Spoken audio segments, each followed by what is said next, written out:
जी, उम्मीद है कि आप सब लोग खैरियत से होंगे। आज पाकिस्तान ने अपना दूसरा बदला भी चुका दिया। दोनों उन टीमों को हरा दिया जिन्होंने हालिया अरसे में पाकिस्तान के साथ कोई अच्छी नहीं की।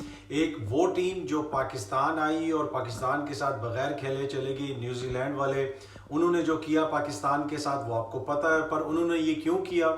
उन्होंने ये इसलिए किया कि उनको एक नकली ईमेल आई। उस ईमेल में बताया गया कि आपको बहुत ज़्यादा ख़तरा है, पाकिस्तान के अंदर आपके ऊपर हमला हो सकता है। इसके साथ साथ उनके जो प्लेयर्स हैं उनको भी पैगामात भेजे गए, उनके ख़ानदान वालों को पैगामात भेजे गए और उनके घर वालों को कहा गया कि इन प्लेयर्स को पाकिस्तान के अंदर ख़तरा है, लिहाजा उनको फ़ौरन वहाँ से निकाला जाए।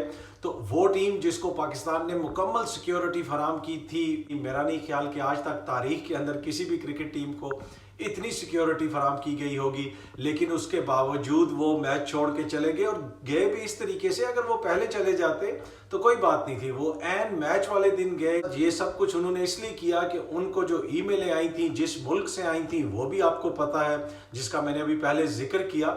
तो वो दोनों टीमें, वो दोनों मुल्क जिन्होंने ये साजिश की, जिनके लोगों ने ये साजिश की और पाकिस्तान के अंदर पाकिस्तान की क्रिकेट के खिलाफ साजिश की, यहाँ तक किया कि कोई भी मुल्क इनके साथ ना खेले।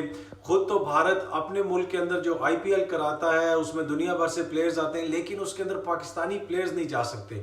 इससे आप अंदाज़ा लगा लें। और उसके अलावा पहले भी मैं ये जिक्र कर चुका हूँ कि जो प्लेयर्स पाकिस्तान आना चाहते हैं उनके ऊपर भी दबाव डाला जाता है। कश्मीर लीग के अंदर हमने देखा। और इसी तरह जब न्यूजीलैंड की टीम यहाँ पे आई तो उनको जो नकली ईमेल्स वगैरह आई जिसमें उनको डराया गया, वो कहाँ से आई वो भी आपको पता है। हमारी हुकूमत ने इस हवाले से एक तफसीली प्रेस कॉन्फ्रेंस भी की थी, उसमें तमाम सबूत सामने रखे थे। लेकिन अब इस वर्ल्ड कप के अंदर वो दोनों मुल्क जिन्होंने पाकिस्तान के साथ ये किया था, उन दोनों मुल्कों की टीमों से पाकिस्तान की क्रिकेट टीम ने बदला ले लिया है। आज न्यूजीलैंड को भी शिकस्त दे दी, उससे पहले भारत को भी पाकिस्तान ने शिकस्त दी है। हम उम्मीद करते हैं कि आने वाले मैचों के अंदर भी पाकिस्तान की टीम की कारकर्दगी अच्छी रहेगी। बाकी खेल के अंदर हार जीत होती रहती है, हो सकता है आगे जाके पाकिस्तान जीत ना सके, हार भी जाए, लेकिन खेल के अंदर एक चीज़ जो इम्पोर्टेंट होती है वो होती है स्पोर्ट्समैनशिप। लेकिन हमने देखा कि इन दोनों मुल्कों की जानिब से, इन दोनों मुल्कों के हुकाम की जानिब से, मैं खिलाड़ियों को बुरा भला नहीं कहूँगा, इन मुल्कों के जो बोर्ड हैं, हुकाम हैं, उनकी जानिब से जो डिसीजंस लिए गए उसका मकसद ये था कि पाकिस्तान की क्रिकेट को नुकसान पहुंचाया जाए। न्यूजीलैंड की टीम के हवाले से तो पाकिस्तान के प्राइम मिनिस्टर ने उनकी वज़ीर आज़म से बात की, ज़ाती गारंटी दी कि आप अपनी टीम को वापस मत बुलाएं, पाकिस्तान की क्रिकेट इस तरह तबाह हो जाएगी, ये बात मुनासिब नहीं है। लेकिन उन्होंने उनकी बात नहीं सुनी, टीम को वापस बुला लिया गया।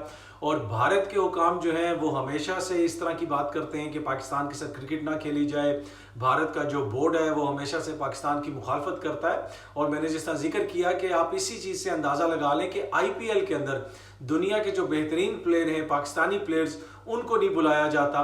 तो एक तरह से पाकिस्तान के अंदर पाकिस्तान की क्रिकेट को मुकम्मल तौर पे तबाह करने की कोशिश की गई। लेकिन कुछ चीज़ें होती हैं वो लोग प्लान करते हैं, कुछ चीज़ें नसीबों में होती हैं। तो अब हमने देखा कि वो दोनों मुल्क जिनसे पाकिस्तानियों को शिकायत थी, पाकिस्तान के क्रिकेट फैंस को शिकायत थी, पाकिस्तान की क्रिकेट टीम ने उन दोनों टीमों से हिसाब बराबर कर दिया है। अब एक टीम रह गई है, इंग्लैंड।